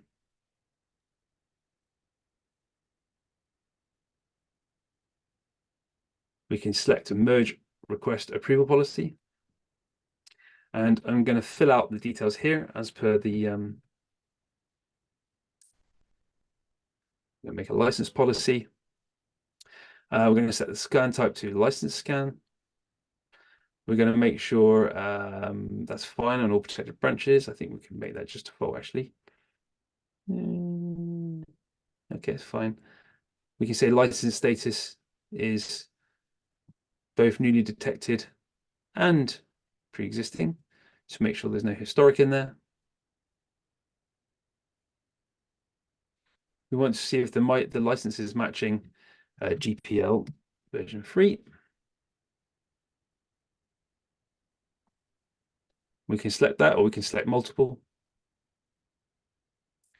And then at the bottom here, if this rule is met, we can actually have an approver listed. And we can select an individual. And we can select Logan. Obviously, now he's left the call. He doesn't work hard enough and therefore requires extra work. So that's why we're going to make him the approver of everything. And again, we need to make sure that we uncheck these two here. For the sake of this demonstration and workshop, we don't want to be blocking anything at this phase. And actually what's happening, and it's worth pointing out, we're updating our security policy project with this YAML. This interface purely is a graphical interface to help you build those policies a lot quicker than having to struggle with the YAML aspects. So it's a graphical policy builder. But in essence, you can still go back and edit the raw policy if necessary. So check the documentation on that. Next up, we're now going to go ahead and create the new configuration with the merge request. And that's ready to merge.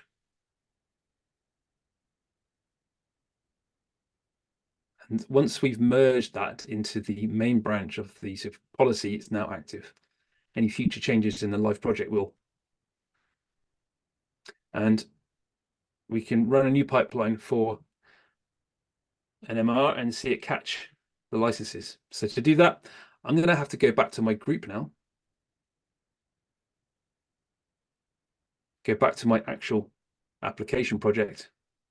And if I go to pipelines,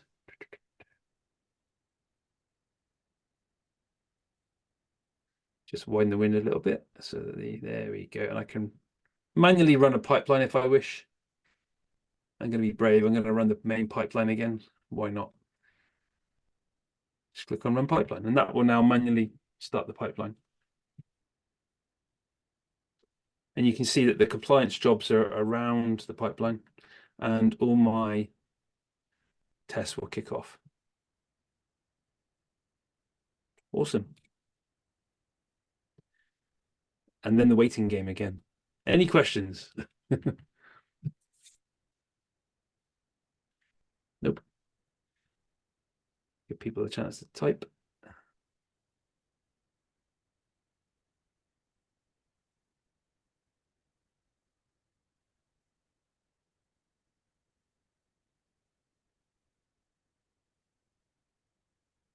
And apologies, I think what I've done there is I've just kicked off a pipeline, but I should do it within a merge request. And the reason for that is because we want to see the policy enforce and merge request block.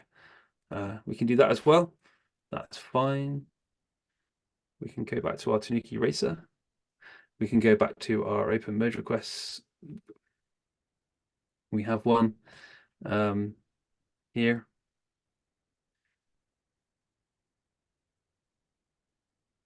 Awesome. Yep. I could either just make an update, or I could just rerun a merge request on this. Sorry, rerun the pipeline on this particular branch. So I'm going to do that, I think.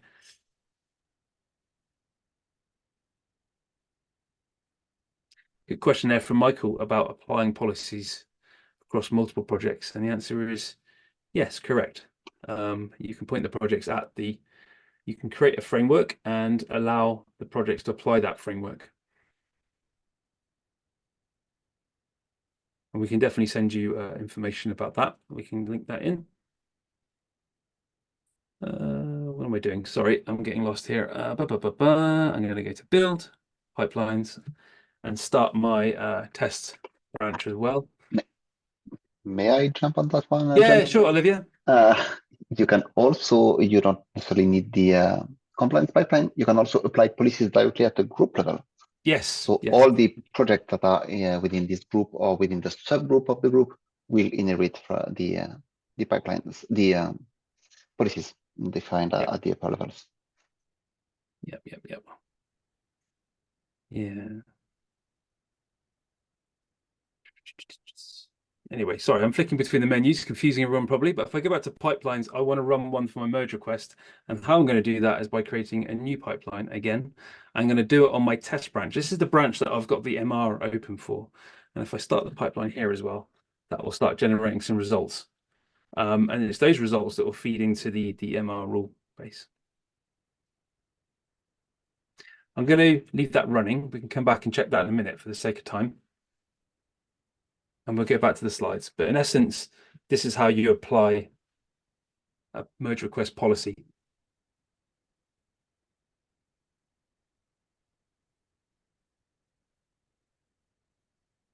Yes, that's correct. So question asked there, I think it's been answered, but SBOMs are created by the SAS scanners. And if you want to quickly see that, whilst we're waiting for this pipeline to execute, as I said before, when a pipeline executes and it's got the SAS scanners in it, and we go to the pipelines GUI, and we can see all the pipelines that are executed. Here, you can look at the artifacts, and here you can access all of the outcomes. And here you can see a Cyclone DX SBOM from this scanner. And actually, our dependency scanner as well, the code dependency scanner will show you a Cyclone DX SBOM. And these SBOMs are ingested by GitLab and presented on the user interface. Maybe just a small typo. Well, not a typo. Well, one is static analysis of dependency, and the other one is container artifacts. That's it. Yeah. This is Sorry. SCF. Yeah, keep it right. Thank you. Since you are recorded, you know. Oh, 100%. No worries. Why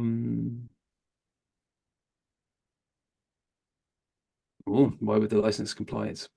It's a good chance that when you come to secure and here, you have not done a successful merge yet. When you come to the secure tab and you look at these dashboards, these are all reports from the main or the default branch. All right. So if you haven't run a full pipeline on your main branch, then there will be no results for the dashboard to give you. So this is looking at your main branch. Hopefully that answers your question.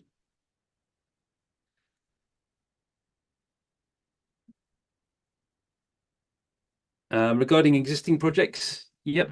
I see Domi's answering that one.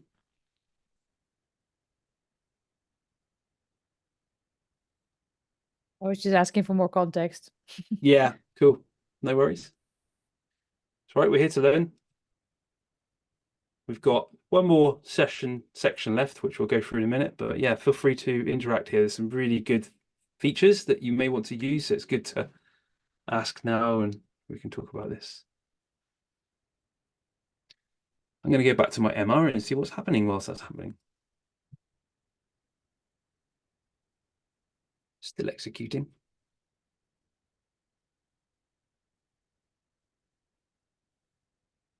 Pipeline still running.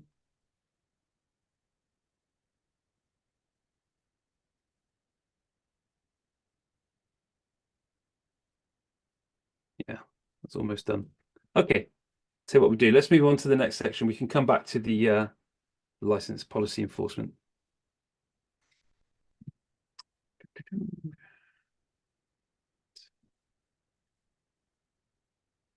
Okay.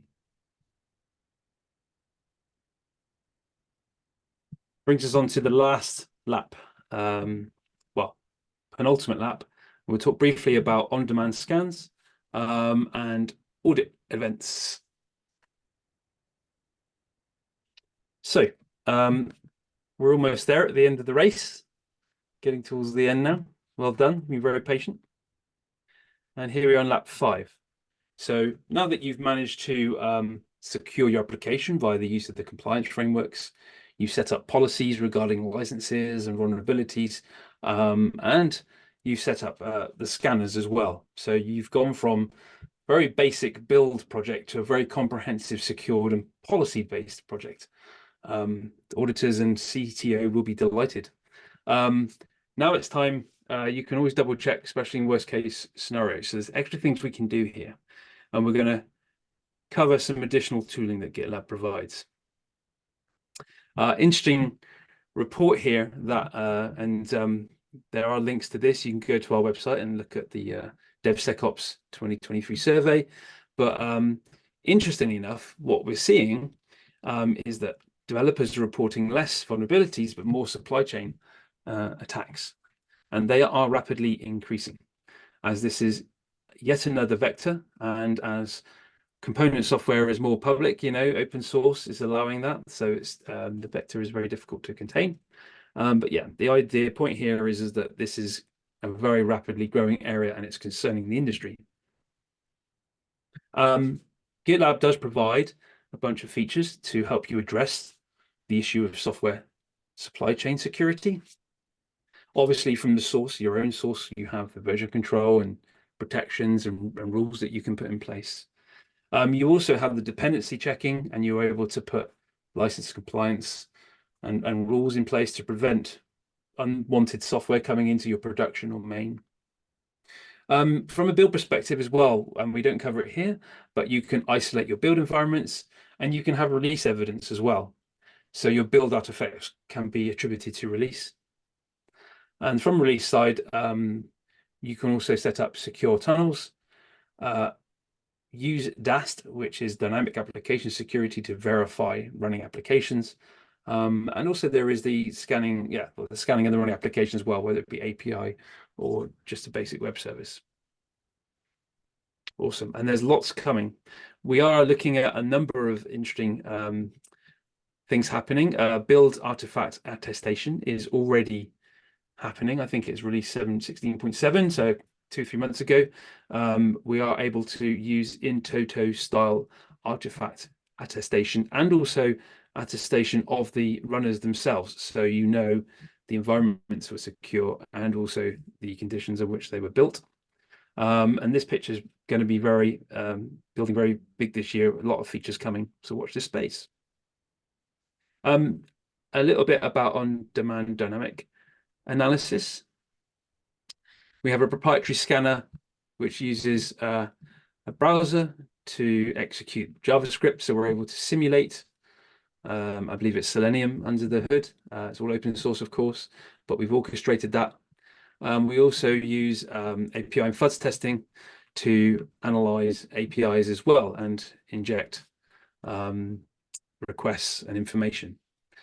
Of course, DAS scanning is slightly different than static scanning because the longer you run the DAS scanning, the more you can find. And therefore, we don't normally make it a part of the build pipelines. We make that normally before we deploy to production. And therefore, it's better to run DAS on demand or scheduled because, again, the longer you leave it running, the more that you will uncover. Regarding the vulnerabilities, it is possible to enable a feature in your projects. We have linked to some providers, Contra, Secure Flag, and Secure Code Warrior, who can provide training on specific vulnerabilities and defects. And it is possible to turn these security education features on. So when a vulnerability is discovered, you can actually hot link straight into the relevant training via your partner. Or one of our partners, should I say. However, I would just note that some of these may require a subscription if you want to go down this route. But some of our customers actually use this. So security education is quick. And again, GitLab's focus here is how can we get the developers onto the task quickly and efficiently. Next up on GitLab compliance, we have the audit management. And aspects of the product that aid the audit management is quite simple. We do have our audit events, so all activities and access is trackable and visible, and we'll look at that shortly. We do provide group and aggregated level audit reports. We're able to stream audit events to external platforms such as SIEM if you have secure event platforms. And we're able to give you a compliance report. It gives you an indication from an auditing perspective if you're the status of your applications and if you've got any issues. There's a question there about seeing the demo of the SBOM generation. Yeah, I mean, what we'll do is we'll just quickly cover off this section and we'll go back on and I can show you what that looks like. No problem. This brings us on to the 5th workshop, but what we'll do is we can quickly look at how SBOMs work under the hood quickly. It's a special one for you guys. Give me a second. I can do that, I think. Okay, so as I've described before, when you're executing a pipeline in front of me, if I go to my pipelines, I can see the pipelines that I've executed. And if I look at a pipeline that has executed, we can see that indeed the scanners have executed, right? If I want to go to my container scanning, by clicking on the actual job, we can see the output from that job, okay? Now, all the relevant parameters and the environment variables and all the rest of it to support that job, including how that scanner's been set up via our CI configuration. But most importantly, as a part of the configuration, we are identifying the output file as a SAST output. This allows GitLab to consume that output from the job. And we can have a look at the job artifacts and see that indeed there is a scanning output.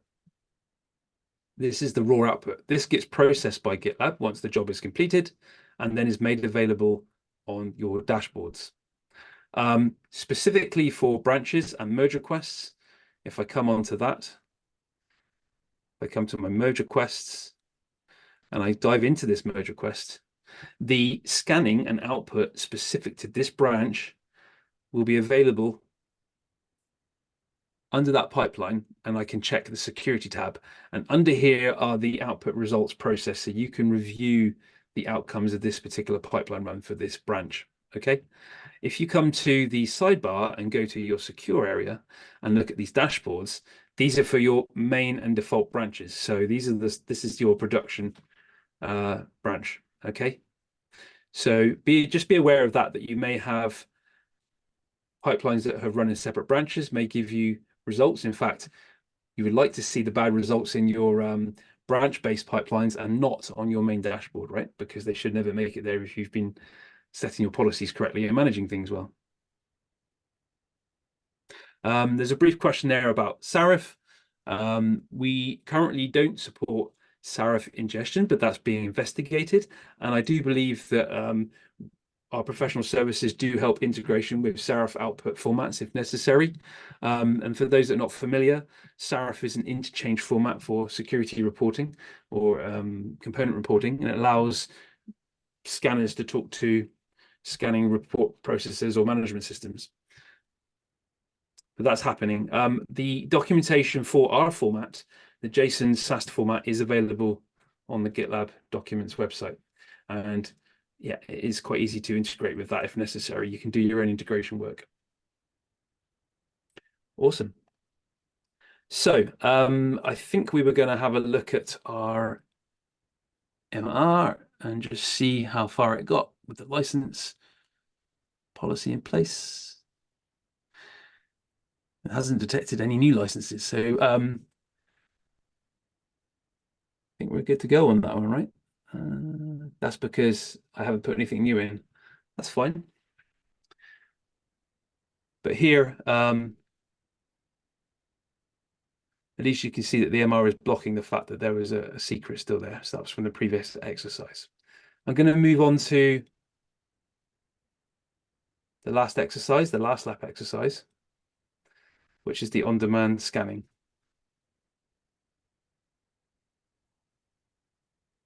Here, we're going to just briefly go through the steps on how we set up DAST. We won't be running a dynamic application security scan in this lab because it will take a long time. And I think everyone is going to be flagging by now. It's been 2.5 hours. You're doing really well. I'm going to run through the setup and I'll show you an example. We're going to just step through the audit events. If you want to go into this lab and just take a few minutes to run through it, don't worry too much about the step one, but by all means do have a look at the other steps, and I'll give you a few moments to run through that in your own time.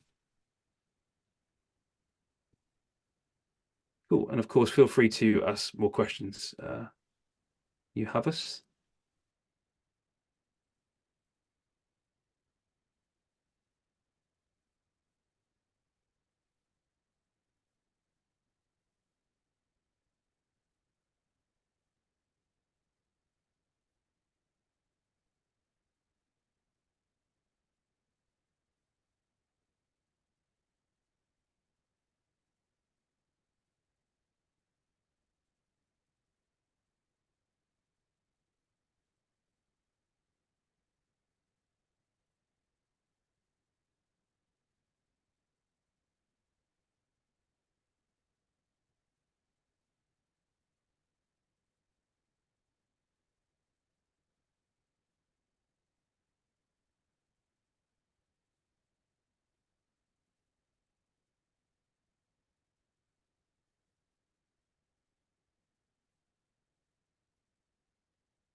Give a thumbs up if you've managed to already get